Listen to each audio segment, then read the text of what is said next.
안녕하세요. 교통사고 정보학과 보상설의 심 실장입니다. 오늘은 교통사고로 인해 가지고 디스크 진단을 받으신 분들 이야기를 좀 하려고 해요. 교통사고로 이제 디스크 진단을 받았고 자동차 보험으로부터 이제 이런저런 보상들 다 받고 나신 후에도 내가 가입한 실비보험이나 종신보험, 상해보험, 운전자보험 여러 가지 개인적으로 가입하신 보험들이 있으실 거예요. 그 보험에서 추가적으로 받으실 수 있는 보험금이 몇백에서 몇천만 원 더 받으실 수 있는 내용이 있으니까 오늘 이 영상을 보시고 난 다음에 디스크 진단을 받으신 분들 같은 경우는 개인적으로 가입하신 보험의 증권을 한번 찾아보세요. 보험 증권을 보시면 상해 후유장애라는 담보들이 있으실 거예요. 담보를 안 넣으신 분들 같은 경우는 없을 수도 있고, 저도 보험 가입한 지 하도 오래돼서 기억이 가물가물해가지고 담보가 얼마가 들어있는지 저도 찾아보니까 1억 5천만 원의 담보가 가입이 돼 있더라고요. 아마 다른 보험들 찾아보면 더 있을 텐데 그게 중요한 건 아니니까. 그래서 이 상해 후유장애 담보 항목에 대해서 밑에 나와 있는 설명들을 보면은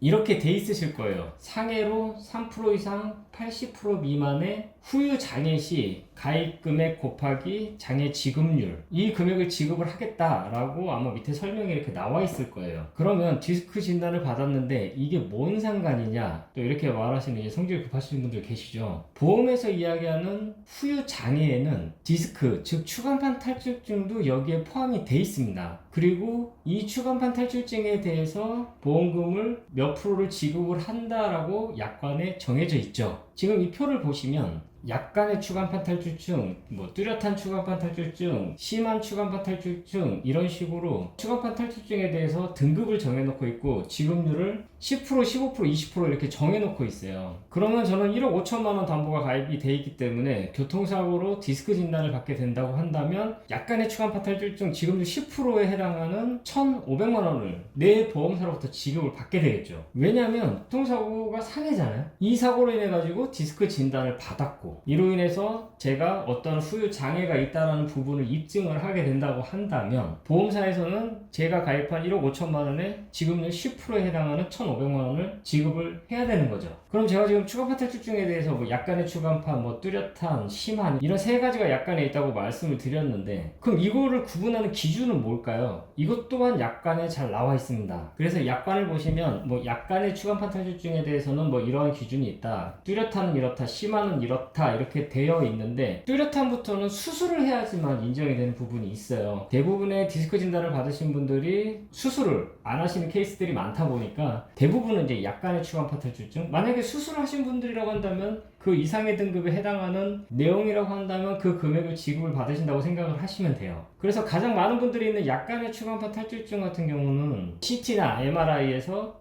추간판 병변이 확인이 되고 있고, 의학적으로 인정할 만한 이제 하지 방사통, 그리고 감각 이상 이런 부분들이 있으면 여기에 해당하게 됩니다.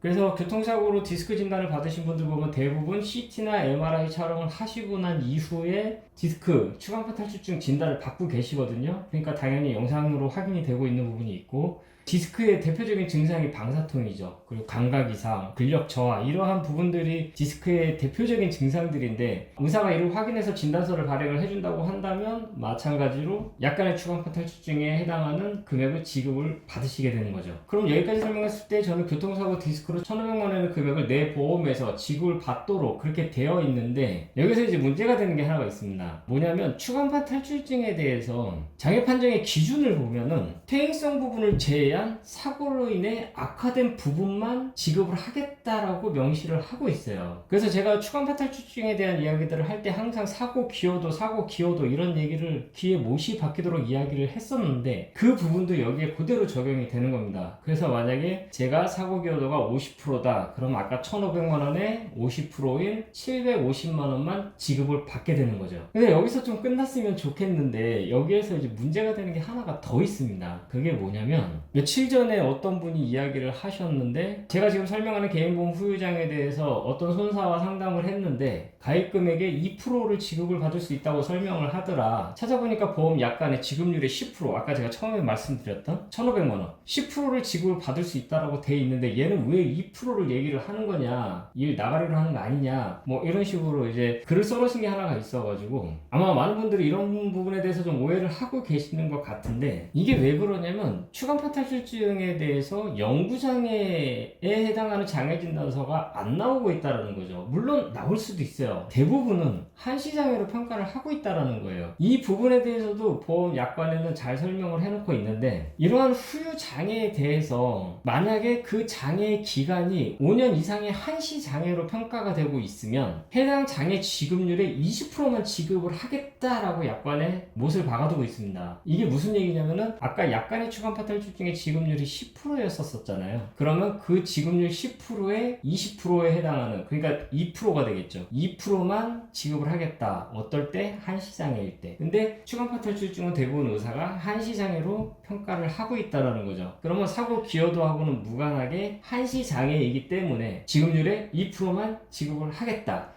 바로 이 부분에 대해서 저를 포함해서 이제 이런 업무들을 하고 있는 사람한테 내가 얼마를 받을 수 있냐 이렇게 상담을 하시면 가입 금액의 2%를 지급받는다고 생각하시면 됩니다 라고 설명을 해드리는 겁니다. 물론 영구장애 진단서가 나오고 영구장애를 보험사가 인정을 하게 된다고 한다면 사고 기여도만큼 50%면 50%, 30%면 30%, 그러면 그 금액을 지급받게 되겠죠. 근데 대부분은 한시장애로 평가를 하다 보니까 가입 금액의 2% 정도를 보상을 받을 수 있다. 그래서 저 같은 경우는 가입 금액이 1억 5천이기 때문에 한시장애로 평가를 한다고 한다면 300만 원을 제가 가입한 보험에서 지급을 받게 되겠죠. 이 후유장애 담보가 저는 뭐 1억 5천이 가입이 돼 있지만 7억, 10억 옛날 분들 이렇게 가입이 돼 있으신 분들도 있어요. 그분들 같은 경우는 2%만 지급을 받는다고 해도 10억에 2%면 얼마인가요? 2천만 원이죠. 이런 식으로 이제 지급을 받게 되시는 겁니다. 그래서 막 교통사고로 인해 가지고 추간판 탈출증, 그러니까 디스크죠. 디스크 진단을 받으신 분들 같은 경우는 꼭 가입하신 보험의 증권을 확인을 해보셔서 상해 후유장애 담보가 얼마가 있으신지를 확인을 한번 해보세요. 1억 정도만 돼도 200만 원 정도의 금액을 지급을 받으실 수가 있으니까 오늘 영상 내용 참고하셔가지고 개인보험 청구할 거라고 해서 그 양식을 갖다 주시면 의사가 써주실 거예요. 그 후유장애 진단서를 받아보시거나 아니면 전문가의 도움을 받아서, 안 받으시면 뭐 보험사만 이득이죠. 꼭 확인을 하셔서 지급을 받으셨으면 좋겠습니다. 오늘은 교통사고로 추간판 탈출증 진단 받으신 분들 내 보험에서 받을 수 있는 숨겨진 보험금에 대한 이야기를 또 한번 해봤는데, 오늘 영상 도움이 되셨다면 구독, 좋아요, 알람 설정 부탁드리겠습니다. 오늘 영상에서 마치도록 하겠습니다. 감사합니다.